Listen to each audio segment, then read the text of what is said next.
Today we will continue our discussion of the Bhavachakra, which is a very famous symbol from Asian mysticism, specifically in relation with the tradition of the Buddhists. And in modern times it's often called the wheel of suffering or the wheel of samsara. That name is inaccurate. The Bhavachakra, which is its actual name in Sanskrit, actually means the wheel of becoming. Bhava means becoming. Chakra means wheel. And the Bhavachakra is symbolized as a great cosmic wheel in the grip of a terrifying being who looks somewhat demonic, but who actually represents forces in nature. This is not a demon, but is actually a form or an aspect of a deity. So this symbol has been very misinterpreted and misunderstood because people don't investigate the symbolic importance of these traditions. We need to understand that the Bhavachakra, the wheel of becoming, represents how nature functions.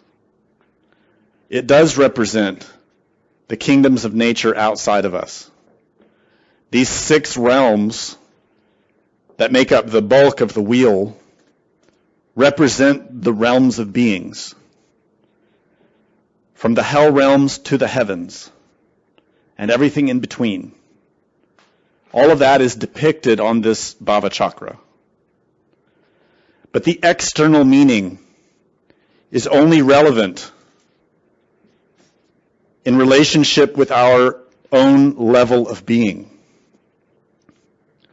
In other words, to simply study this as a map of the external world is a complete waste of time. That is not its purpose. Bhavachakra was taught by the Buddha in order to give us a map of our own psyche, in order to represent for us why we suffer and how to change that. So in the previous lectures, we explained many of the fundamental structures of this teaching and how they apply to ourselves personally. Today we're going to talk about liberation from suffering. We need to bear in mind that the Bhavachakra does not apply fundamentally and primarily to the external world. Fundamentally and primarily it applies to our own mind. Our own mind is the wheel of becoming. It is the Bhavachakra. And we are in a state of suffering because of our mind. In other words, when we look at this image, we should be looking at a mirror. Not a lens to the outside world in order to examine the state of other people's lives, but to examine our own. This is its chief value.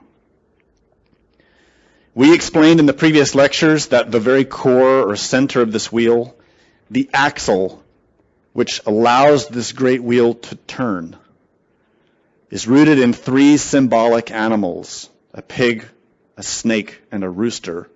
And they represent ignorance, craving, and aversion. These are the 3 forces behind everything.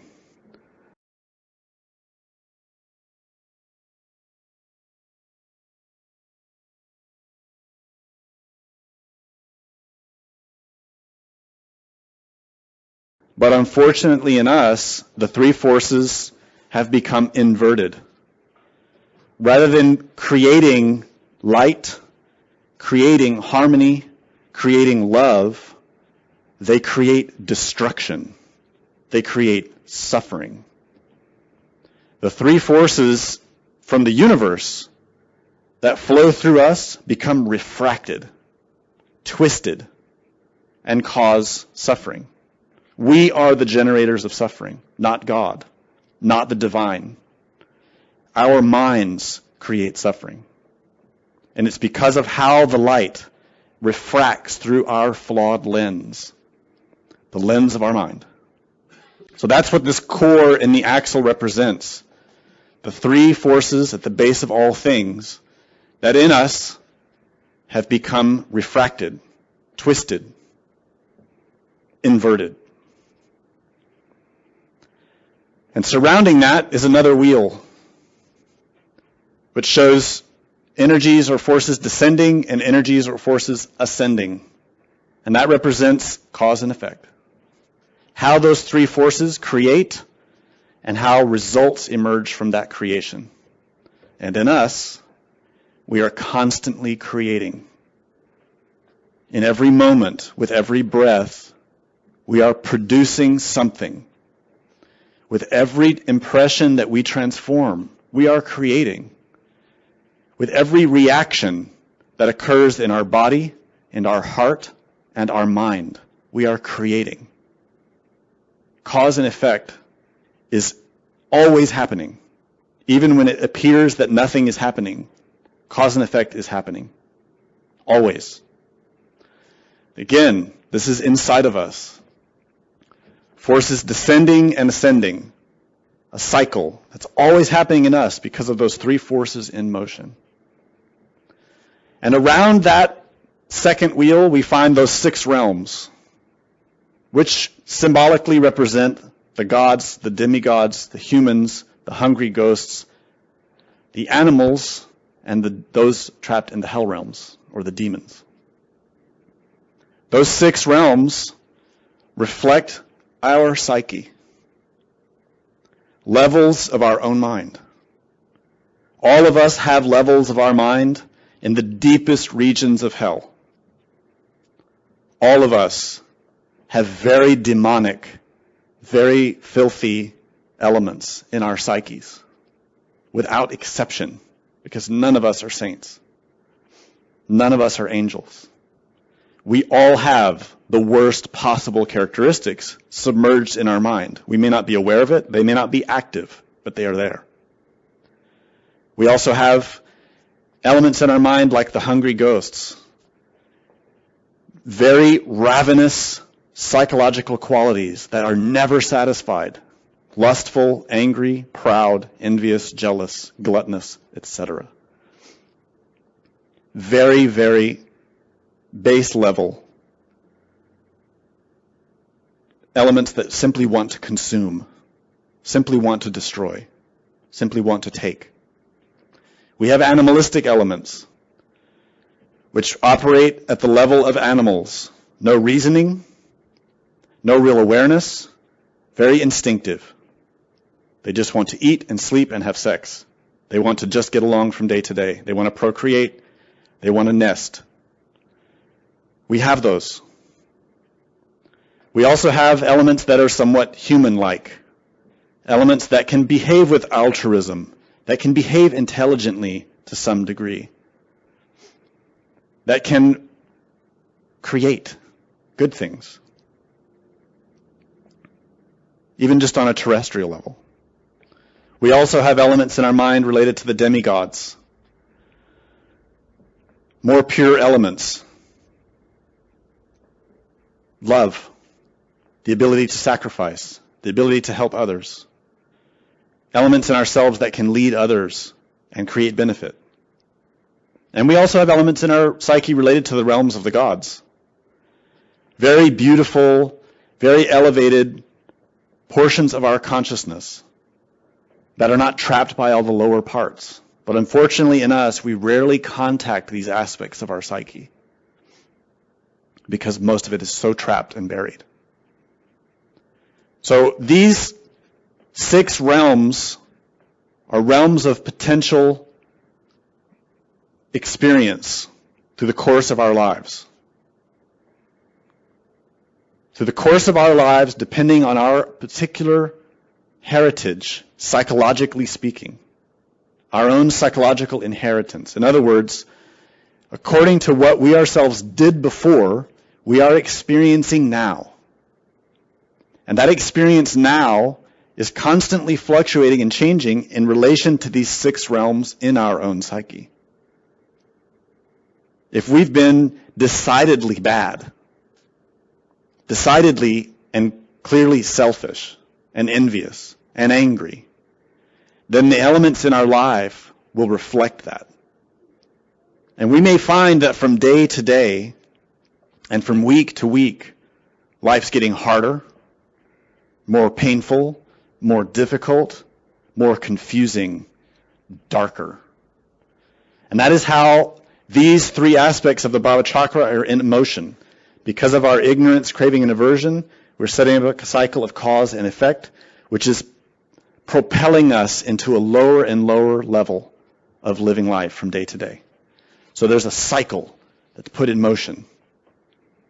Similarly, if we're making the effort to only utilize our best qualities,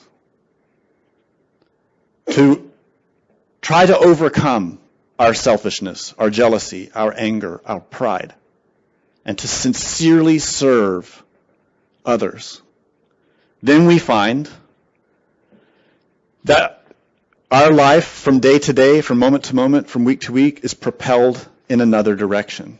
And other aspects of our psyche begin to be more of a common experience for us.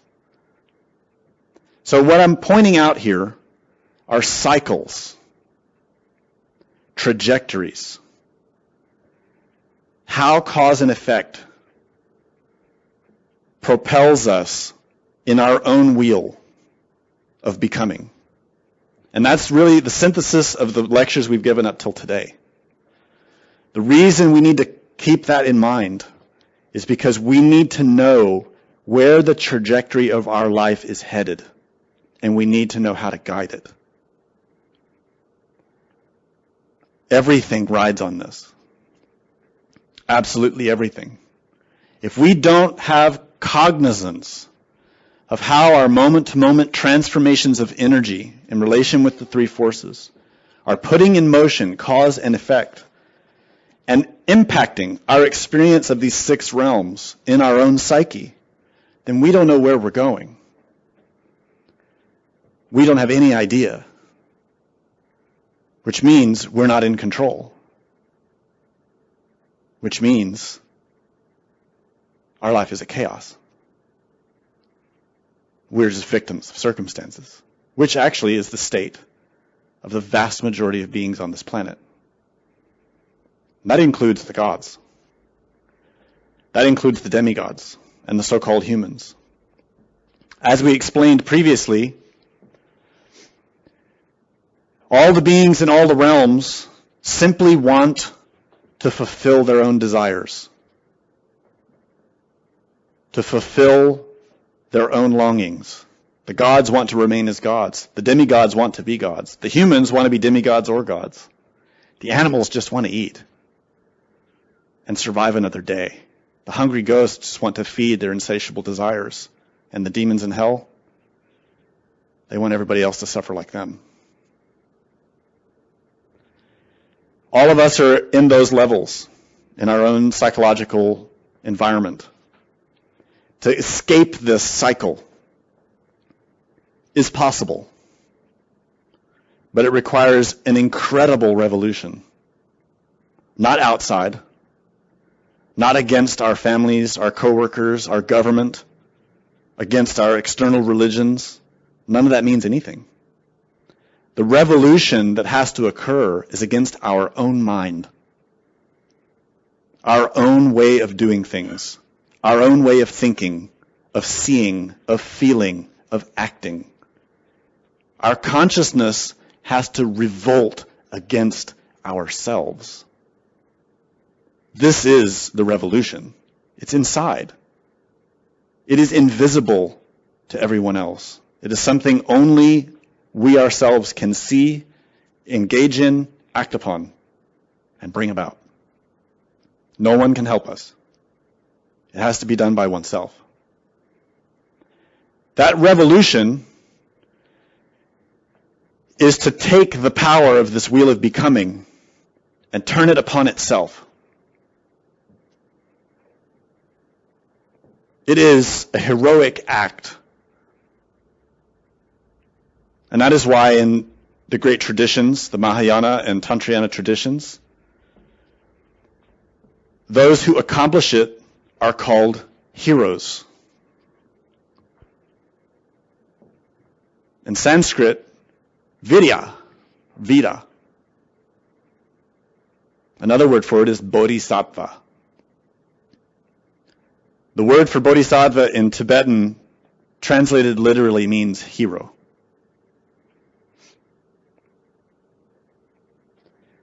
And such a person is rare. Not everyone is heroic. So to accomplish that, there are actually two ways to escape the wheel. Samael Aun Weor explained that there are two ways to achieve liberation, two ways to liberate ourselves from this valley of samsara. The first is to become self-realized, transformed into a Mahatma or Logos. The other as simple elementals, without realization of the inner self. So let's clarify this statement so we can understand it without any vagueness.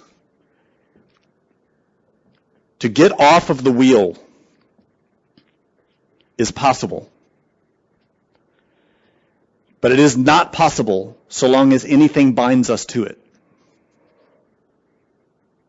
This is the first thing we have to clearly understand.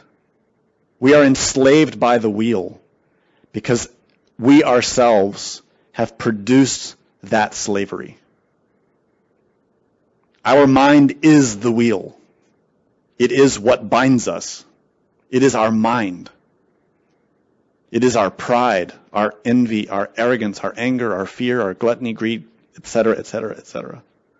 That is our own wheel of becoming.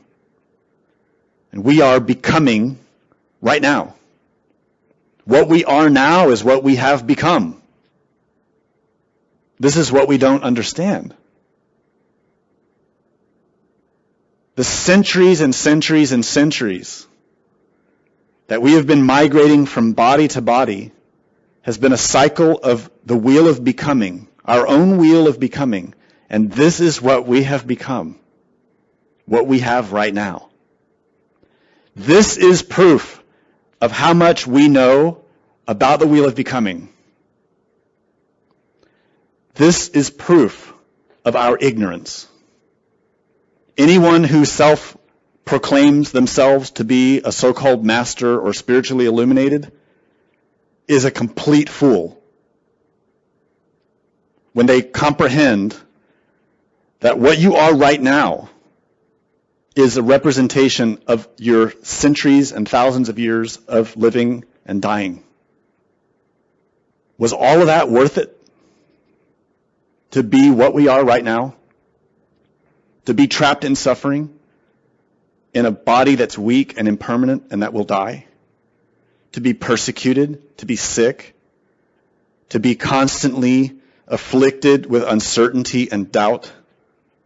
And blame and criticism, weakness, dissatisfaction, emptiness.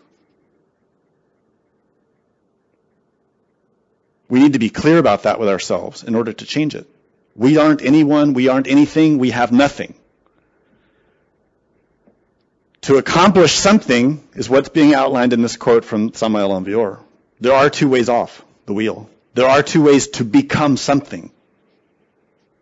But they are very different from each other. Everyone who comes into the spiritual path and wants to escape suffering is convinced that they will be the one to become a Mahatma or a Logos. I'm telling you a secret because I know everyone thinks that, but so does everybody else. But the truth is, one of a million will do it. It's rare. You will be very fortunate if you manage to simply get off the wheel of suffering at all, just as a simple elemental. The simple elemental is just any creature that has come out of nature that has eliminated all of its impurity, that has just freed itself from its pride, from its animalism, from its lust. Just become clean. Not even 100% clean, but just clean enough to get off the wheel. That's a simple elemental. There are Buddhas like that. Many. Uncountable number. From an uncountable number of worlds. Very pure, very beautiful angels. But they are not Mahatmas. They are not Logos. That level is only achieved by Bodhisattvas. These are two very different, very distinct degrees of attainment. An elemental Buddha is a very beautiful being and radiates incredible purity. More than any of us could probably imagine. But a Mahatma, a Logos, is a sun. Compare the light of a firefly or a candle to the light of a sun. That's the difference. So, these two are very distinct. Now, in the previous lecture, we explained 4 paths. And these 4 paths are related to the wheel of becoming. The direct path, the spiral path, the path of those who separate themselves from the scenario, and the path of those who fail. The path of those who separate themselves, which is mentioned here as the 3rd one, is related to those elementals who simply reach enough purity and purge enough karma and perform enough benefit for others that they achieve a vacation, a break. They can step out of the cycle and get a break, but it's not permanent. Many achieve that. Many yogis, many monks, nuns, priests work hard during a given lifetime. They perform a lot of good deeds. They really work to change and become better people, and they get a break. They step out of the scenario for a while and get a break in a heavenly realm after they die. But inevitably they have to come back because the rest of their psyche is still bound. So we can set that one aside for right now. Because ultimately it doesn't go anywhere. The spiral path would be those like those who separate themselves, but who go a little further. They actually build some aspect of the soul. We call them solar bodies. These are psychological vehicles that have matter and energy, but not physical. The astral body, the mental body, and the causal body, related to the 5th and 6th dimensions. These vessels are created anew through the work that these beings perform. They are created through transmutation. They are the second birth, taught by Jesus and taught by Osiris. Through the process of that creation, they create the soul, a degree of immortality. They become Buddhas, but not simple elemental Buddhas. They become nirvanis, residents of higher degrees, of more subtle realms of nature. They have more powers, more virtues. Very beautiful beings. But they are still bound. They become gods. Many of the so-called gods in our mythologies are Buddhas from the spiral path. Many of the gods worshipped by humanity throughout all the ages of our history, and all the saints and prophets, many of them are elemental Buddhas, nirvanis. People who are humans like us, who walked the spiral path, who achieved a degree of development, and their inner being became very resplendent and beautiful, and worshipped like gods. They are beautiful beings, but they are not perfect. That's why in all the mythologies of the world we see wars among the gods. Battles, jealousy, envy, fights over territory, fights over who's the most beautiful among us. That's a fight amongst gods. I know we human beings like to fight that way, but none of us are that beautiful. The gods are beautiful, but not perfect. And then we have the path of those who fail. That's the vast majority of beings. When we observe any tree in nature, any plant, it produces millions of seeds, but very few become a new plant. Very few. Most of the seeds are just reabsorbed back by nature. This planet is producing seeds. We are those seeds. Most of the seeds will die. It sounds harsh, but it's a fact. This is how nature works. Most of the seeds will not become anything. Some few who have the will to do it can become something. But what they become depends on the intensity of their action. Most will fail. Most will be recycled. Finally, we have the first one mentioned here, the direct path. This path is walked by very few. In Asian mysticism, it's called the path of the Bodhisattva.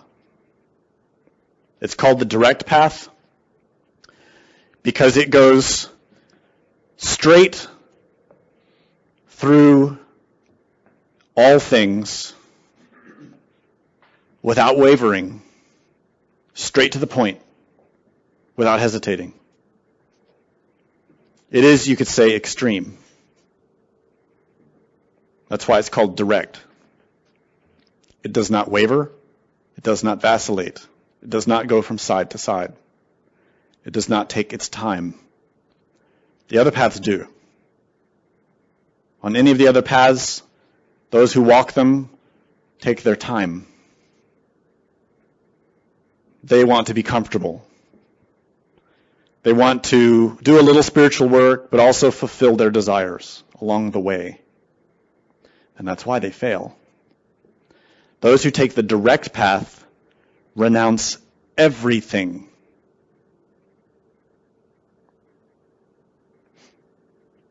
They renounce themselves. They renounce all pleasure. They renounce all comfort. They renounce acceptance, being loved, being appreciated, being admired. They renounce all terrestrial things, all material things. They might have them, they might not. They dedicate themselves completely and 100% towards one thing, and that is to serve humanity. And so such a being is very rare.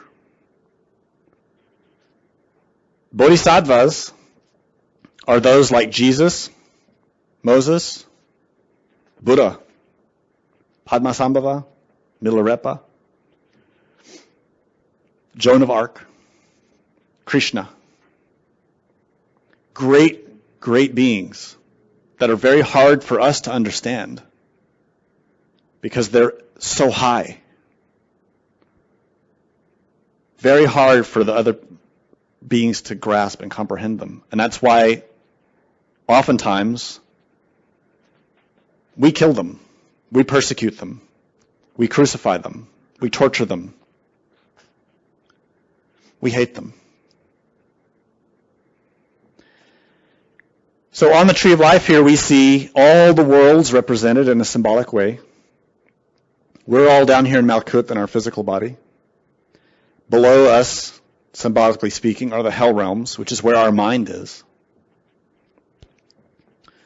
We are really all demons, quite demonic, because of the nature of our psyches.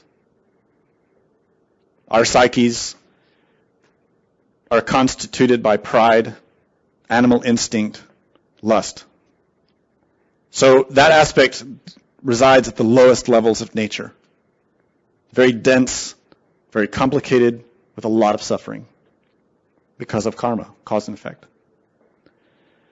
Those who purify themselves, elementals and nirvanis, gradually raise their level of being so that they reside in more subtle levels, higher levels, and they're not bound by as much suffering as we are. And they achieve those levels through gradual processes, working little by little from lifetime to lifetime, depending on the idiosyncrasy of that particular being. The elementals are in the lowest levels here, and the nirvanis are above. Elemental Buddhas, we can say. Those who have some degree of development of the soul. Bodhisattvas are another matter. The elemental Buddhas, nirvanis, reside in the 5th and 6th dimensions, depending on their degree of attainment. They can take physical bodies from time to time and work in the physical world, but usually they try to just remain in the heavens, enjoying their powers and their status. The Bodhisattvas renounce all of that. They renounce terrestrial rewards, and they renounce heavenly rewards. They want to return directly to the absolute, the emptiness, the Ein Sof. Why? This is particularly difficult for us to understand. One, because all we really know about is our desires, our egos. And we can't imagine not having them. We are like people who have lived in prison their whole lives. And when the doors opened, they're too scared to go out because they don't know what's out there. They can't conceive of anything outside of the cage, the prison. And we are like that. We're too terrified to look outside where it's light because we're so accustomed to the darkness of our mind. Similarly, the nirvanis, the elementals, are so accustomed to their own level of development, they don't comprehend anything beyond that. They don't understand the absolute, the emptiness, and they don't care to. They have no interest. They just want more power. They want to sustain themselves in the degree that they have acquired. And they want more followers. They want more people to worship them and follow them and appreciate them. The Bodhisattvas focus completely on purging themselves of all ties to everything in every level of existence.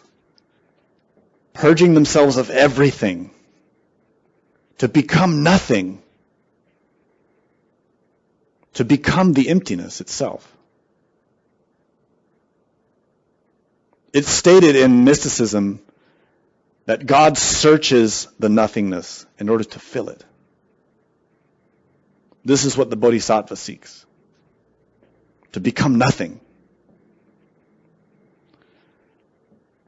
The Bodhisattva is seeking to comprehend the nature of the absolute. And then to become it. To be its expression. To be its vessel. And this is accomplished by walking that path. It sounds abstract. It sounds strange. It sounds hard to understand. And it is. But hopefully, as we go through this lecture, it will make more sense to you. Nagarjuna, who's a great Buddhist teacher from India, said in one of his treatises, those who do not understand emptiness will fail to achieve liberation. Thus, ignorant beings wander helplessly in the prison of the 6 cyclic existences.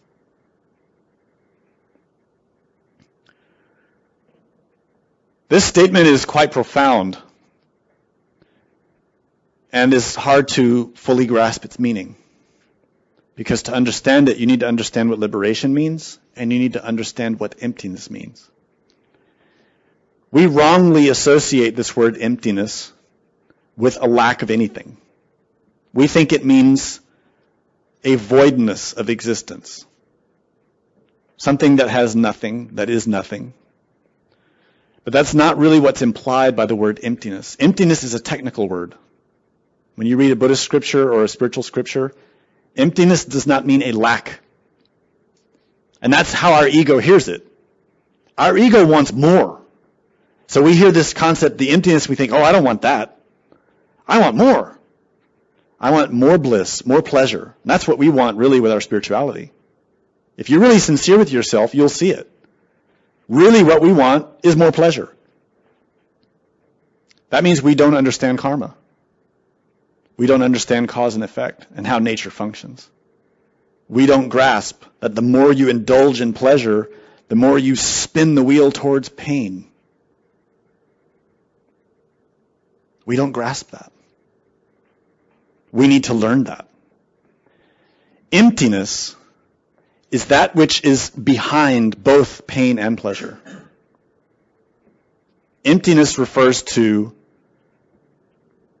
a very specific aspect of the Bhavachakra, which is quite technical and quite complicated, and we haven't gone into it in this course because everybody falls asleep when we talk about it. It's called pratitya samutpada. See, even just saying the name, people's eyes glaze over. Pratitya samutpada is an ancient word from the Pali language that means, well, it's very hard to translate to English. The most popular transformation of that term is dependent origination.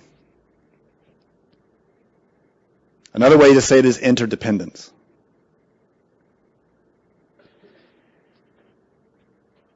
To understand the emptiness is to understand pratitya samutpada, the interdependence of all things, the dependent origination of all things, the Ein Sof, the absolute, the primordial archetypes at the base of everything.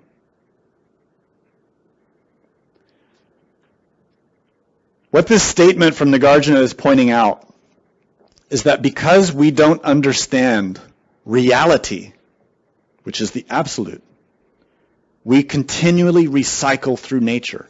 Whether we become gods or demons, we can rise to being a god, a demigod, a nirvanic Buddha, but we will fall. And they do fall. And the demons rise. And they become gods, and then they fall. And beings are migrating this way, up and down, around the wheel, continually, for eons. Why? For what purpose? What do they gain from this? What is the point of this? It seems absurd. And the reason is simply what is stated here. They don't grasp that behind the wheel itself is the very purpose of existence, which is the absolute, the emptiness, the Ein Sof. Only the bodhisattvas reach that level of understanding. They're the only ones. So think about this for a moment. Imagine all of the beings, all of the minerals, all of the plants, all of the animals, all of the humanoids, billions and billions and billions of beings cycling through nature, being born and dying again and again. And the demons and the demigods and the gods. An incomprehensible number of living things bound to this wheel, clutching and clawing to get a little more. And then when they get it, they may hold it briefly, and then it's taken away. And down they go, back again. Really look at that. Because we are bound in that. Whether we are at the level of a demon, an animal, a human being, a demigod, it's really the same. Whatever we have now will not last. Why? Because of emptiness, because of dependent origination, because of impermanence, because of the absolute, because of how nature functions. But we don't get it. At the core of our wheel of becoming, those three forces, the most important one is ignorance. Avidya in Sanskrit. It means a lack of knowing. We can also use the Greek term agnostic. People use that term now to say, oh, I don't have any belief. I don't believe anything. What they're really saying is, I don't know anything. I'm ignorant. When you translate agnostic literally, it means a lack of knowledge. It's really absurd to see people calling themselves agnostic. That's really what they're saying. They're really displaying a profound lack of knowledge. It's sad, because that's why they suffer. To escape the prison of the 6 cyclic existences, we need knowledge of emptiness. We need to comprehend the absolute. That's why we always talk about it. That's why Master Samael always talks about it. And it's absurd to see his students avoid it, when that is the very root of liberation. Understanding the absolute. So Milarepa said, karmas, troubles, hindrances, and habitual psychological manifestations can only be killed through cultivating bodhicitta and contemplating the absolute. Milarepa, in case you don't know, is a very great bodhisattva. He's most renowned in Tibet, partly because he was the first Tibetan to reach complete self-realization. So he's a hero amongst the people. But what's most remarkable about him was that he started out as a black magician, killing people for revenge. He learned magic. He learned tantra in order to get revenge, in order to kill, and he did it. And then he learned his lesson. He learned the kind of power that he had. And he repented and worked very rigorously for the remainder of his days in that body and became a great bodhisattva. He told his disciples, his last teaching was simply this: meditate. Everything that I've accomplished is from meditation. And students don't like to hear that. We like easy answers. We want everything given to us on a plate with a spoon and a fork. It's not like that. He was pointing out here how to do it. Cultivating bodhicitta and contemplating the absolute. So we need to understand what these terms mean, because all of us, obviously, have a lot of troubles. We have a lot of habitual psychological tendencies and a lot of hindrances. The only way we can really become liberated from them is a very deep comprehension. Now, this statement to me is particularly interesting. It would be easy to read that and sort of walk away and say, yeah, that's profound, cool, and think that was it. But really, he's giving a profound clue in this statement. And this is something that I want to point out to you specifically about studying Scripture, that you cannot grasp Scripture merely with your intellect. It's impossible. Scripture was not written for your intellect. So when you study Scripture, when you read Scripture, you have to read it with your consciousness, with your heart. And the best way is to read just a little bit and then meditate a lot. You will get a lot from that. This sentence in particular offers a very deep and profound teaching inside of it. This is like a precious gem. And inside of it is an incredible power. Very beautiful. Very profound. But to acquire it, you have to put it into practice. And I'm going to give you a little hint, and we'll talk about the rest of the lecture. The parts of this sentence are not accidental. There is a very profound relationship in how this sentence has been structured, how this scripture was delivered between karmas, troubles, hindrances, and habitual psychological manifestations, and bodhicitta, and comprehending the absolute. There's a very specific relationship there between those two elements of this statement. Study that. So he says we need to cultivate bodhicitta.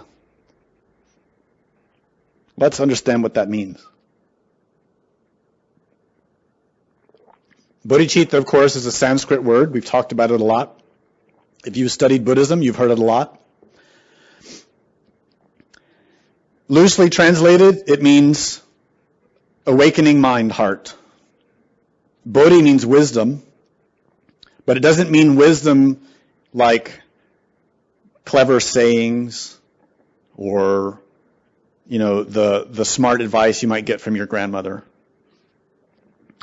There might be wisdom in it, but bodhi specifically refers to cognizance, which is a kind of understanding, a comprehension, specifically related to the Sephiroth Chokmah and Binah on the Tree of Life.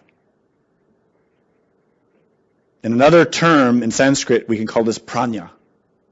Prajna is the highest paramita on the bodhisattva path. Prajna is the wisdom that penetrates. Prajna in Sanskrit is 2 syllables, pra and nya. Nya means knowledge. Pra means beyond. So bodhicitta, this bodhi, wisdom, cognizance, understanding, is directly pointing at prajna. And prajna is this type of knowledge related with da'at on the Tree of Life, with bina and hokmah. It's a type of knowledge that's the heights, related with the world of Atzilut, related with the Nirmanakaya and Sambhogakaya of the Trikaya. These are bodies of the Buddha. These are very, very elevated levels of comprehension. And chitta means mind, heart, not intellect. It means our psyche itself. It does not mean the intellect, and it does not mean the emotional center. It means your astral and mental bodies. We have, all of us, lunar astral mental bodies, protoplasmic astral mental bodies. We are just elementals from nature. Our astral mental bodies, our chitta, is at the level of animals. You don't believe me? Watch your mind. Watch how much of your mind is animal, only concerned about eating, sleeping, and going to the bathroom, and sex. That's pretty much it. 90% of our thoughts are eating, sleeping, going to the bathroom, and sex. Isn't it true? Anybody deny it? We're animals. We need to change, become human beings. We need a solar chitta, a mind-heart that is a soul that can convey more energy and is more pure. So bodhicitta means awakening mind-heart, but that's in levels. Commonly, the way this is taught, and I want to point this out because this is very profoundly related with the point of the lecture. The way most people hear about bodhicitta is in the foundational or fundamental way, the way it's taught in the Sutrayana level schools, which are commonly called Hinayana, and can also be called Theravada, Southern Buddhism. In these traditions, bodhicitta is taught as altruism. It's a sort of longing to become a great being, a Buddha, so that we can help other beings. A very beautiful goal. And all religions share this. All religions have their own ways of presenting the goal of spirituality. To express love, to care for others, to serve the poor, to help the sick and the needy. All of those intentions are related with becoming aware of and cultivating bodhicitta. But in the very beginning level, we call it Sutrayana because it's the smallest, most personal, most foundational way of understanding bodhicitta. In the Mahayana, or greater vehicle, which is another level up, that becomes deeper. At this level, in Mahayana teachings, it's taught as not only compassion, the wish to help others, but a wish that is fueled by the understanding of how karma relates to reality. That the cause and effect relationship does not have to be the way it is. Stated another way, in the Sutrayana level, we see our suffering and we want to escape it. And we start to see the suffering of others and we want to help them escape it. And we start to understand that we're creating our own suffering because of our pride and our anger and our envy, etc. And we start to understand that others are doing the same thing. We want to help them overcome that, stop producing suffering. That comprehension, not the intellectual idea, but to actually see it in our lives and the lives of others, is the beginning of starting to see the nature of the emptiness. It's the beginning of starting to comprehend dependent origination, how all things move in relation with each other. Emptiness, the absolute, is the space within which everything moves. And everything is moving as it is moving because of cause and effect. Starting to see that begins with this Mahayana level of understanding bodhicitta. It is compassion, but it is a compassion based on starting to comprehend how nature works and that there is another way. So when someone's grasping that and starting to really need to go further, they can receive the teachings of Tantrayana. And at that level, they're taught what bodhicitta really means. It means sexual energy. In Tibetan, the word for the bodhicitta means two things at the same time. It means the awakening mind-heart, but it also means the sexual energy. It's the same word. It's not an accident. There's a reason for that. Now let's understand that the word bodhicitta, awakened mind-heart, means all of this and more. Bodhicitta is an energy. It is an intelligence. It is a light. It is matter. It is consciousness. All at the same time. Bodhicitta is a way of seeing, a way of acting, a way of feeling. It is a way of being in touch with the divine. It is a way of comprehension. It is a light. And all of that emerges out of the absolute. Another word for bodhicitta, if you want a Greek word for it, Christ. Same thing. Christ. It is a force in nature. It is most condensed and most powerful in our sexual energy. It is our power of creation, of becoming. When we harness that energy spiritually through our comprehension of the absolute and through our compassion for others, we awaken consciousness very rapidly. That is why Tantrayana has been so protected, because of the doorway it is to so much power. Remember, power is an energy. It can create or destroy. If you give power to a demon, they will destroy. Simple. So now, in this day and age, these teachings are being made open and available to everyone. Lots of demons are learning this.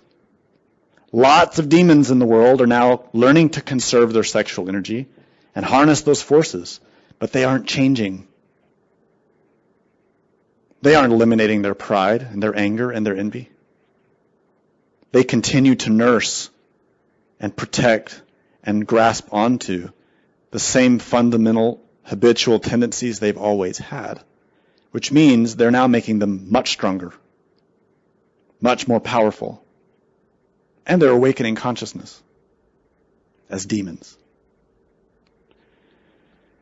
On the other hand, if we really work sincerely to comprehend what bodhicitta means, and we work sincerely to eliminate these tendencies from ourselves, liberation is the natural outcome.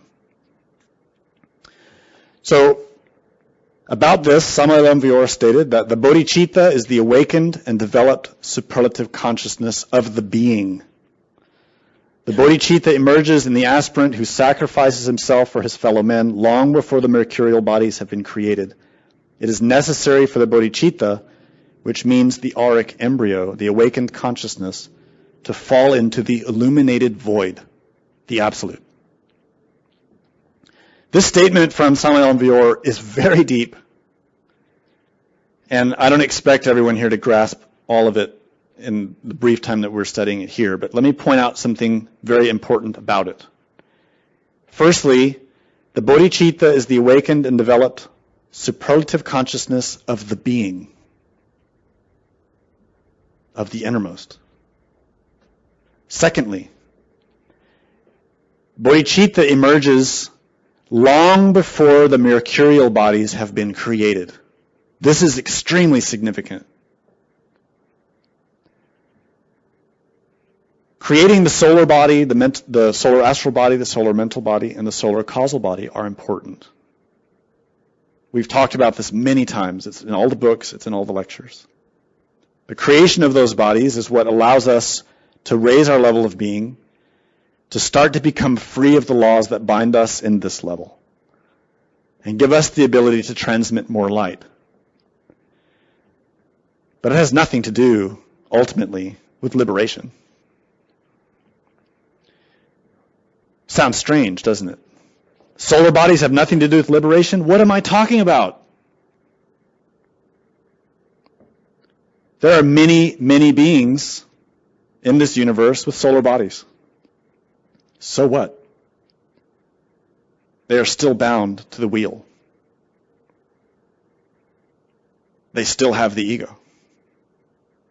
They could be demons, they could be human beings, they could be gods. And yet they are still bound to the same cycles of recurrence, rising and falling again and again.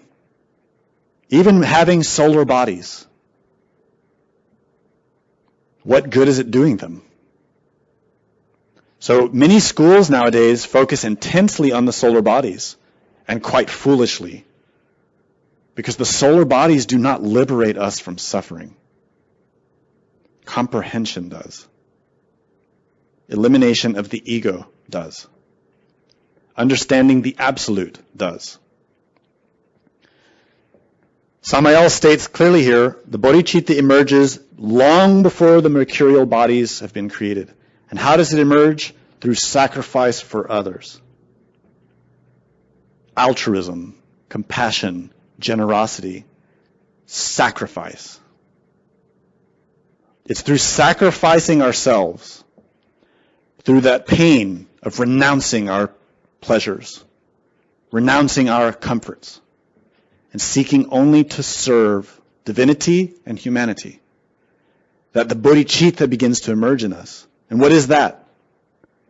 Bodhicitta, clearly defined, to combine all of this together, is where we have learned to restrain our sexual forces, to transform them, to renounce animal desire, and to take all of our creative power, physically, emotionally, mentally, and dedicate it to others, to serving, to helping to eliminate suffering, to serving what our innermost wants us to do in that regard.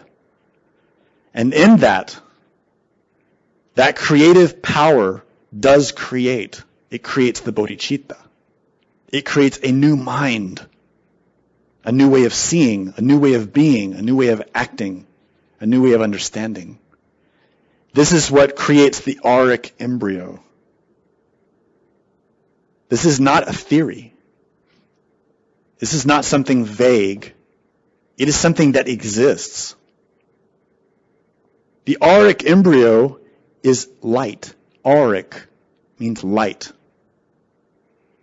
Embryo is something that's growing, a baby, a seed. We are that seed. The auric embryo is the Christ child, the bodhicitta, which begins to emerge in us when we learn to behave this way.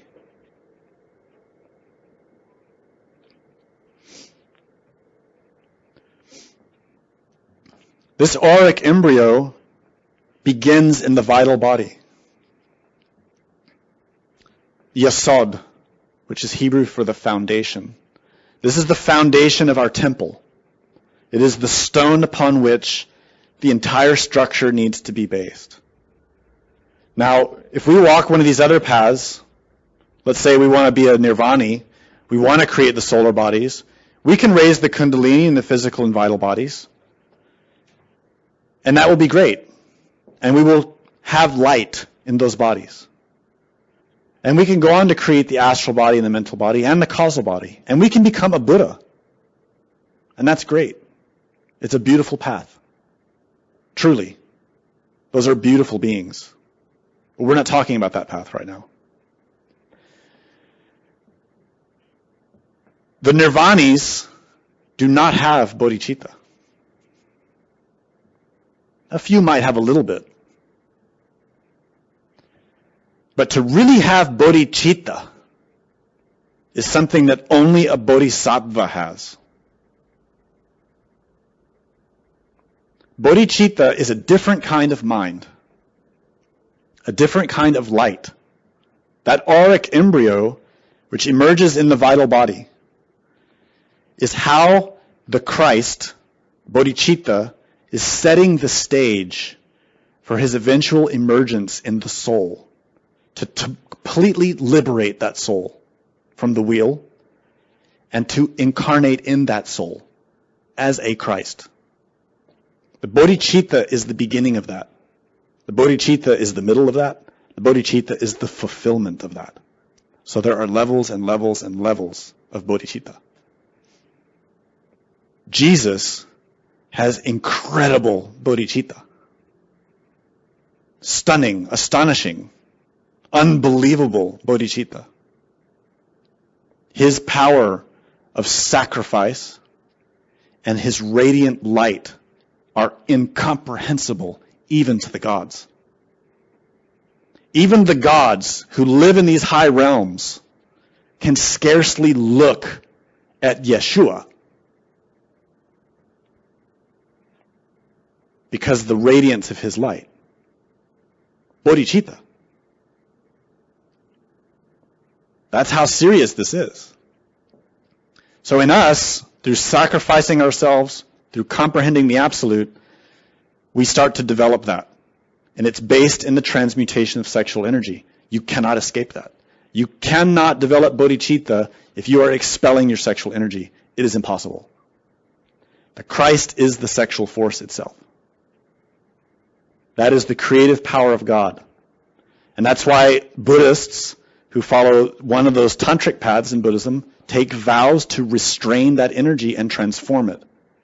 And they learn many techniques for that, depending on which school they follow. But nowadays, most Buddhists ignore that. They don't follow it. Therefore, they are not really developing bodhicitta. Impossible. The only way to develop bodhicitta is to cultivate tigle. Tigle is a Tibetan word that means sexual energy. And the only way that can happen is if it is restrained. In other words, they must renounce the orgasm. They must renounce animal desire. Now, let's look back at ourselves. We're not at that level, obviously, of having bodhicitta. But we need to know what it is. You can't create something unless you know what you're creating. You can't. Okay, you can create a child without knowing what you're doing. You can get pregnant, sure.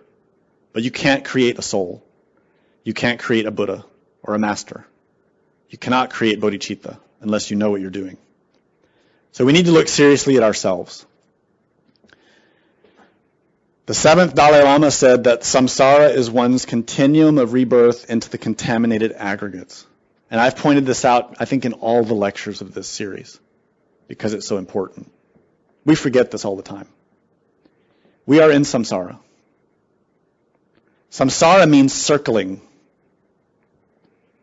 And we are constantly repeating ourselves. This wheel of becoming is our very mind.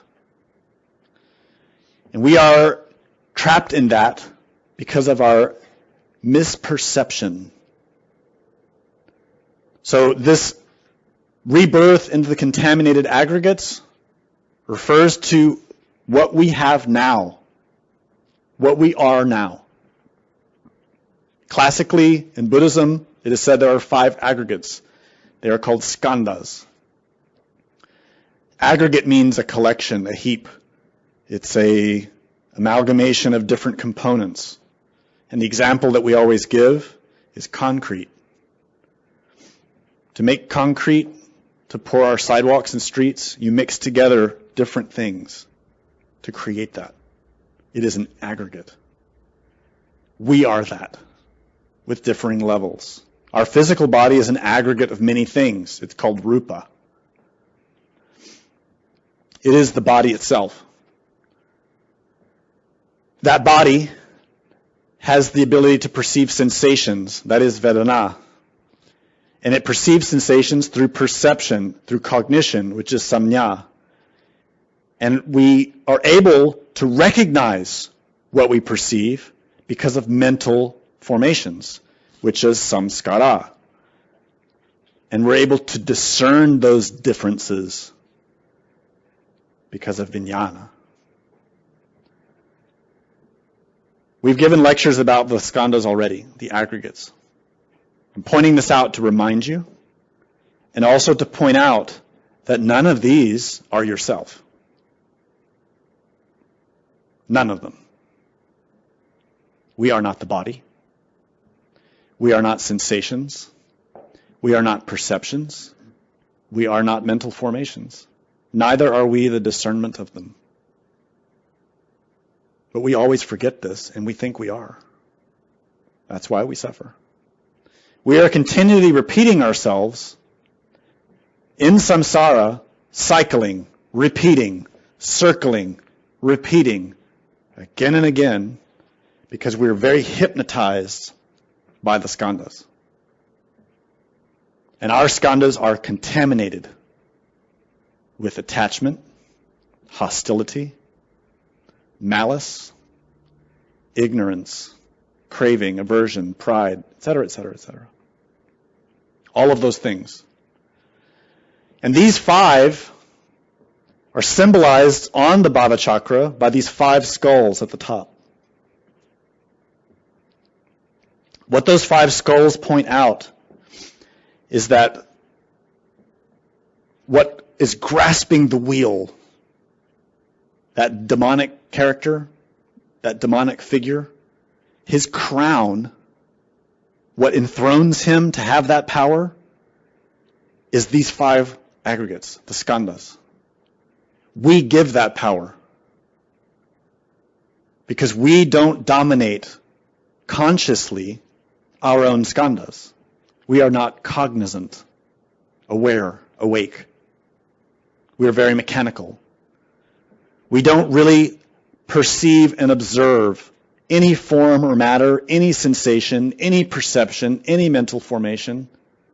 We're not really aware of any of it. It's just constantly happening to us. We take in enormous amounts of data continually, and we're constantly thinking and thinking and thinking and feeling and feeling and feeling, but without any comprehension, without really seeing what is going on. Why am I feeling these things?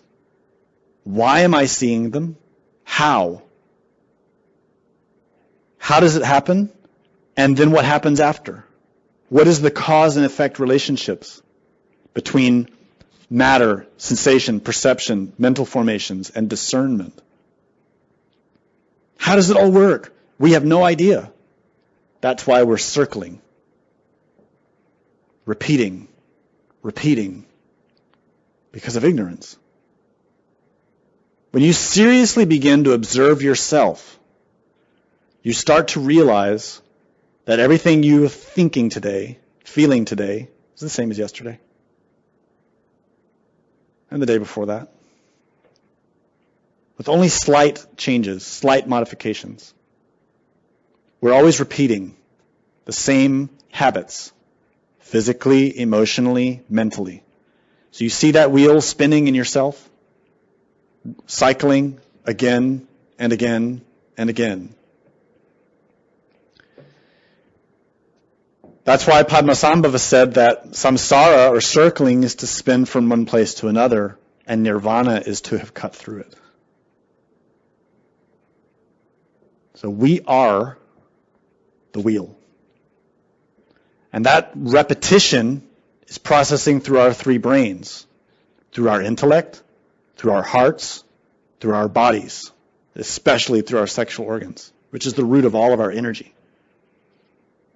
Constantly repeating. Never learning anything new. Always seeking distraction, diversion. Why? What do we want to be diverted from, distracted from? Suffering? Things we think we can't change? Things we think we already know? This cycle here is depicted as a figure 8. But really, if you observe that figure 8 is just a circle twisted. See that? It's twisted because it's continually spinning. That's the symbol of the infinite. Its center is in the heart. Why is that? If I say, hey, you say, who, me? And you point to your heart. This is where the root of ourselves is most deeply connected. This is where our innermost communicates with us. This is where our Divine Mother communicates with us. This is where Christ communicates with us, in the heart. This is where we feel the most pain. Really, as much physical pain as we can feel, as much mental torment as we can feel, the worst suffering we can ever feel is in the heart. There's no question about that. Conversely, the most beauty, the most joy, and the most incredible emotions we can ever feel, or sensations we can feel, are in the heart, not physically. Everyone's out searching for physical sensations or mental stimulation, but really, the greatest experiences we can ever have are in relation with the heart. So this image right now is representing how we suffer. How through our misperception of external and internal things, we wrongly transform our impressions. We misunderstand what we see and feel and think, and thus we act out of misunderstanding, and thus we create suffering. To cut through that is to begin to see this process in motion in ourselves. We have to see the process and change it. And here's how you do that. The Dalai Lama says, Bodhisattvas are beings who, out of intense compassion, never shift their attention away from sentient beings. They are perpetually concerned for the welfare of all beings, and they dedicate themselves entirely to securing that welfare. If you want full and complete liberation from suffering forever, This is how you do it. Stop worrying about yourself. Stop feeding your desires. Stop listening to your pride. Stop listening to your anger, your envy, your lust. Begin to recognize that as much as you satisfy any given desire, it will never be satisfied and will only seek more. Furthermore, every time you do feed a desire, it corrupts the rest of your life. You feel guilt, you feel shame, you feel darkness, heaviness, regret. Other people reject you. You lose what good you did have. Things begin to descend. The cycle, your trajectory goes down. Yet if you embrace serving others, cultivating compassion for others, and insight into reality, the absolute, you spin that trajectory upwards. You begin to cultivate bodhicitta. To repeat, that only happens with transmutation and with this psychological revolution. So how do we do that? I know this is a lot of philosophical and somewhat technical information, but it is not complicated. It's actually very practical.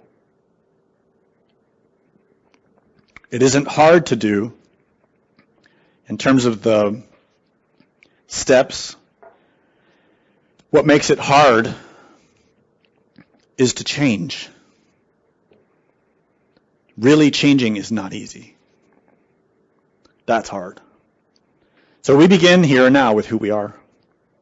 We have to observe ourselves.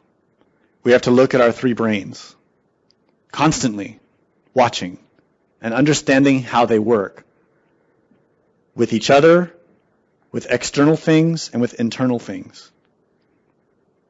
We need to comprehend how the three forces move through us. And they move through our three brains, through our three nervous systems, etc. Intellect, emotion, body. We need to start to see how they function, how thoughts process, what causes them, what sustains them, what they result in, and with emotions, and with physical sensations, and physical actions. So we need to first recognize our afflictions. We need to know what afflictions are. We don't even know that. We're the prisoners in the cage who only know the cage and have no idea what's outside the cage. We need to analyze our cage and recognize what's causing suffering for ourselves and others. So how do we define an affliction? Classically, in Buddhism, an affliction is defined as anything that disturbs the mind stream. Sounds very broad, because it is. So then we need to know what is the mind stream and what is to be disturbed. Mind stream is your continuity of consciousness. Awake, here and now consciousness. That is mind stream. It's called stream because it's always flowing. It's called mind because it is your citta. Here and now. So if you're not here and now, then you are under the sway of an affliction because your mind stream is not here, it is disturbed. It is distracted. It's somewhere else. You're thinking about work, you're thinking about that trip you're going to take, you're thinking about that problem you have to solve, or that emotional difficulty you're having, etc. You're not here and now in your body paying attention. You can be here and now paying attention and still have an affliction. If you're here and now presence, firstly, you're here and now. Secondly, you notice, well, I have some pain, I have some discomfort, I have an anxiety, I have some kind of conflict intellectually or emotionally or even physically. All those would be classified as afflictions. In our tradition, we have broad categories for the afflictions. We talk about pride, anger, envy, lust, gluttony, greed, etc., laziness. Those are very broad terms. They are not very specific. They are very broad. The reality is we have tens of thousands of afflictions, and they're all different. And every one of us is different, with different afflictions. In Buddhism, they talk about 10 fundamental afflictions. But even those are not fully comprehensive. They're just 10 generalized afflictions. What we need to understand is anything that impacts our own cognizance of the present moment and causes us to misperceive reality is an affliction. So looked at in that way, we can say that all of us pretty much have only experienced afflictions as far back as we can remember. Because to experience the state of not having an affliction is to experience samadhi, ecstasy, bliss, a state in which the consciousness perceives as it should. With serenity, with clarity, with insight, with understanding, and without any vagueness. But also accompanied with a great sense of peace and love. That is the natural state of our consciousness. It is a state of penetrating insight accompanied by love. In that state of consciousness, you can perceive the absolute, the emptiness. Sounds strange, but it's not a mystical thing. It's not something otherworldly. It's not something on the Sci-Fi Channel. Because the absolute is in everything. It's behind everything. It's inside of everything. Everything is in it. It is the nature of existence itself. And it's possible to perceive it at any level of being, provided you can manage to take the consciousness out of its state of affliction long enough to see. But no one can do that for you. You have to do it yourself. It's as if you want to take your skin off and look out. To learn to do that, we learn to meditate. So for us, meditation is not spacing out. It is not to become disassociated from reality. In fact, it is to see reality. Meditation for us is not a way of avoiding our problems. It is a way we look into them to see the causes of them and to break them. That's why this first step is to recognize afflictions. We must know what they are. They are the cause of our suffering. If you can't identify the cause, you can't cure it. We have to recognize them in motion, in ourselves, in our three brains, all the time. Then we need to see what allows these things to happen. Why is it that these afflictions emerge? How is it they are here with me? How is it that I am victimized by them? How did I create them? Because you did. No one gave them to you. God certainly did not give them to you. You made them yourself. Classically speaking, this step is super important, but easy to misunderstand. Before I explain it, let me explain where this teaching comes from. I'm not making this up. I'm explaining to you 4 steps to achieve liberation. And these steps were taught by Tsongkhapa, an incarnation of the Buddha Shakyamuni. And this is from the teaching the Lamrim, which could be considered to be the most important teaching of Buddhism after the Buddha. This second step, perceive what allows them to arise. It would be easy to assume that means, well, my anger is arising because of my wife. That's not the meaning. of this. What's allowing afflictions to arise in us is our own mistaken perception. That's what allows it to arise. We believe that the self that we're feeling is real. We think that me, myself, with my name, my face, my heritage, my beliefs, my background, my memories, my history, my training, my education, all the books I've read, etc., etc., etc., that's me, and that's all wrong. It is not. That's personality. Self is Atman. Self is Buddha. Chesed, the spirit. Abraham. That is self. We don't see that. We don't see it because we are hypnotized by the afflictions, by the skandhas, by the samskaras. We're hypnotized by our pride, by our fear, etc. That is what allows the afflictions to arise, because we are continually in a state of hypnosis.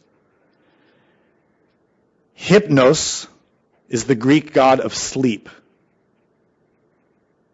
Gnosis is the Greek word for knowledge.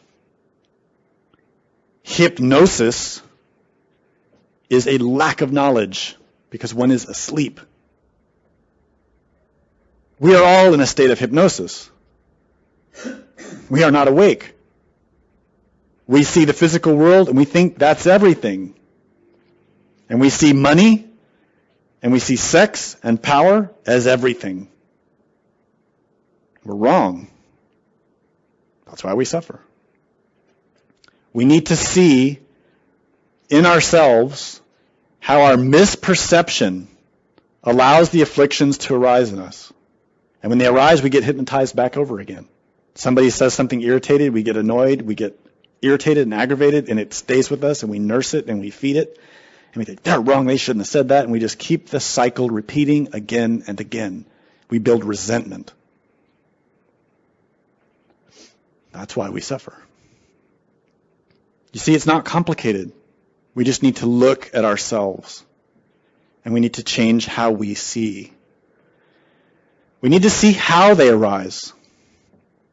In Mahayana Buddhism, according to Tsongkhapa, this is quite a difficult step. It involves many things.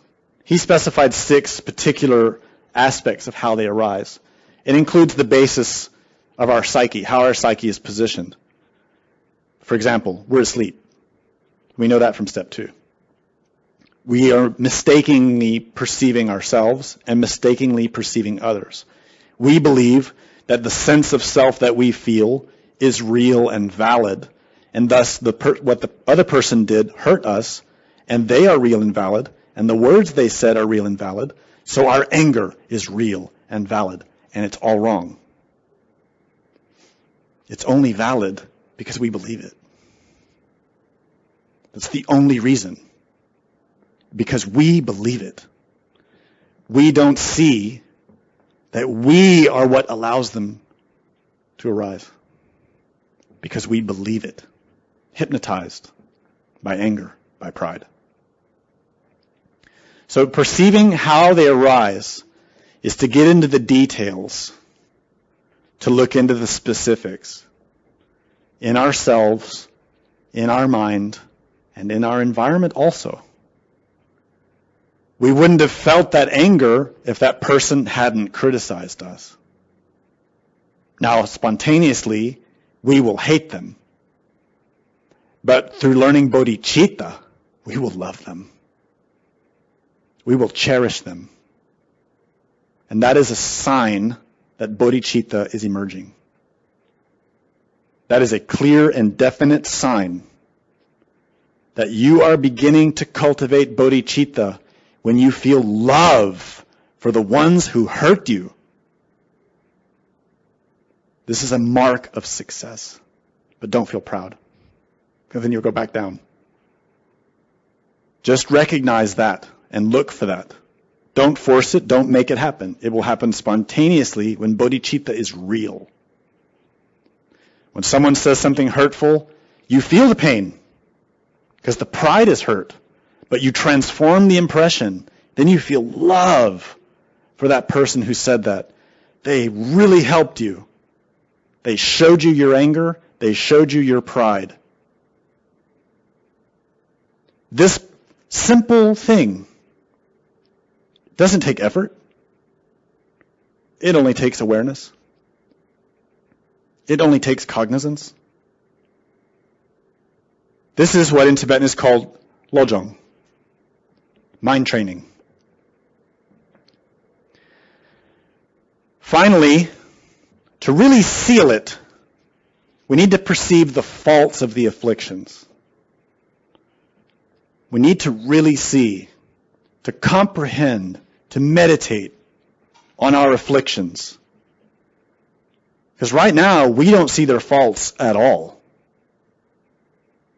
All of us have enthroned our afflictions.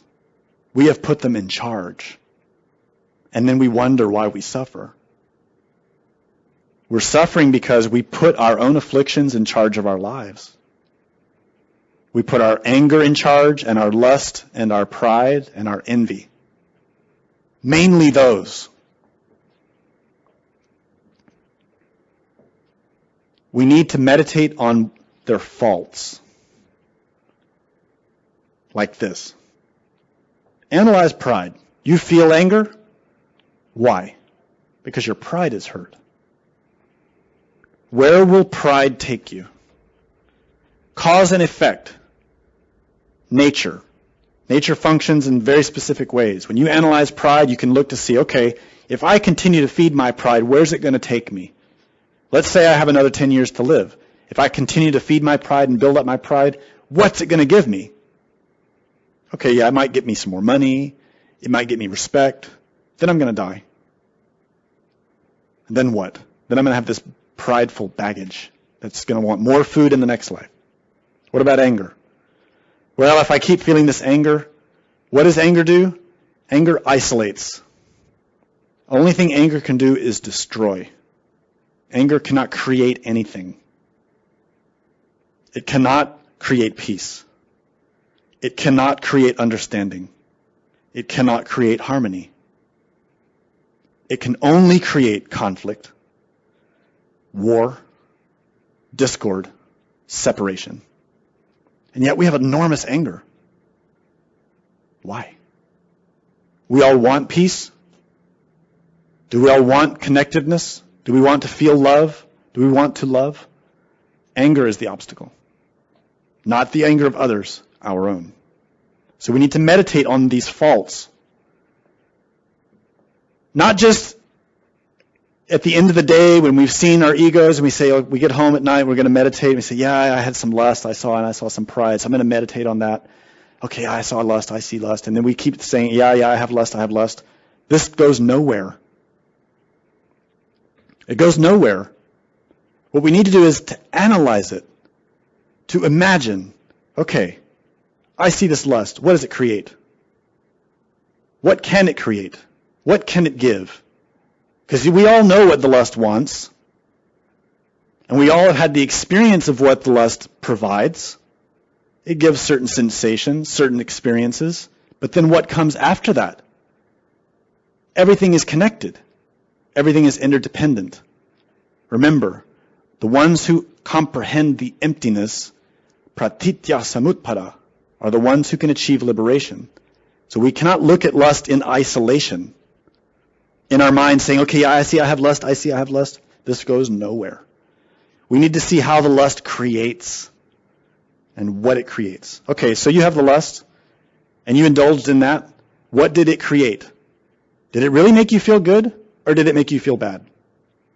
Did you feel like a good person after you indulged in that lust or did you feel guilty and remorseful? Did you have a better relationship with the person you engaged in lust or did the relationship get worse? Did you experience a greater expansion of your generosity, of your compassion, of your love for others? Or did you experience an increasing desire, increasing lust, more anger, more fighting, more strife, more craving.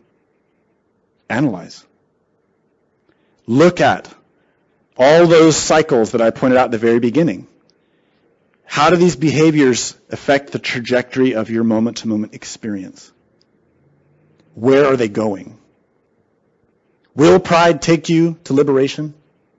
Will envy take you to liberation? Will lust? Will hate? This is the meaning of this step. To meditate on them, to comprehend them.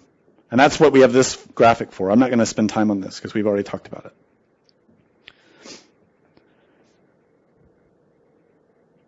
So to synthesize this, we'll look at a quote from Master Samael. He said that succession does not exist for the self-realized and diamantine spirit. Only the eternal present exists for him. He lives from moment to moment. He has liberated himself from the 12 nidanas. Nidanas are the steps of pratitya samutpada. The 12 nidanas are the outer ring of the wheel of becoming. So this is one nidana, this is one nidana. Those 12 nidanas are the 12 stages of interdependence or dependent origination. They map out how because of this, that happens. Because of that, this happens. Because of this, that happens. It is a chain. It is the chain that binds us to suffering. It is a chain that repeats. It is recurrence. So, succession, repetition, the repeating of series, does not exist for the one who's liberated. In other words, Abraham, Chesed, Atman. Our spirit is not bound by that. We are. But full development, full realization, full liberation is the merger of ourselves with that. It is the recognition that there is no difference between us and that. But right now there is, because we are bound on the wheel. When we liberate ourselves from the wheel, we recognize that we are the self. This is the great teaching of Vedanta. We are the self.